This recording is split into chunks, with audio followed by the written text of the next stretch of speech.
আজ বৈশাখ মাসের শেষ মঙ্গলবার, আর এই বৈশাখ মাসের প্রতি মঙ্গলবার আমার শ্বশুরবাড়িতে মঙ্গলচণ্ডী পুজো হয়। আর এই মঙ্গলচণ্ডী পুজোটাকে বলা হয় হরিশ মঙ্গলচণ্ডী পুজো। আর এই মঙ্গলচণ্ডী পুজোয় কিন্তু কিছু কিছু জিনিস লাগে, যেমন একটা কলার মাছ লাগে, তাতে যেমন 8টা কচুর পাতা, 8টা দুব্ব, 8 রকমের ফুল, আবার 8টা ধান থেকে ধানের খোসা ছাড়িয়ে চাল বের করে দিতে হয়। আর তারপরে একটা বাটিতে একটু জল দিতে হয় আর সিঁদুর দিতে হয়। পুজো শেষে এই জলটা সবার মাথায় দিতে হয় আর সিঁদুরটা শতবরা পড়তে হয়। এটাই হচ্ছে আমাদের এই মঙ্গলচণ্ডী পুজোর নিয়ম। আমার শাশুড়িমা যেভাবে করতেন আমি ঠিক সেইভাবেই করি অবশ্য।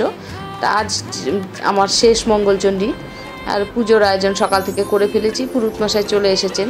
পুজো শেষ হয়ে যাওয়ার পর অঞ্জলি দিয়ে এরপর ব্রতকথা পড়তে হয়। তা পুরুত মশাই পুজো শেষে ব্রতকথা পাঠ করলেন, ব্রতকথা করে আরতি করে পুজো শেষ করলেন। এবছরের মতো আজ আমার হরিশ মঙ্গলচণ্ডী ব্রত শেষ হলো।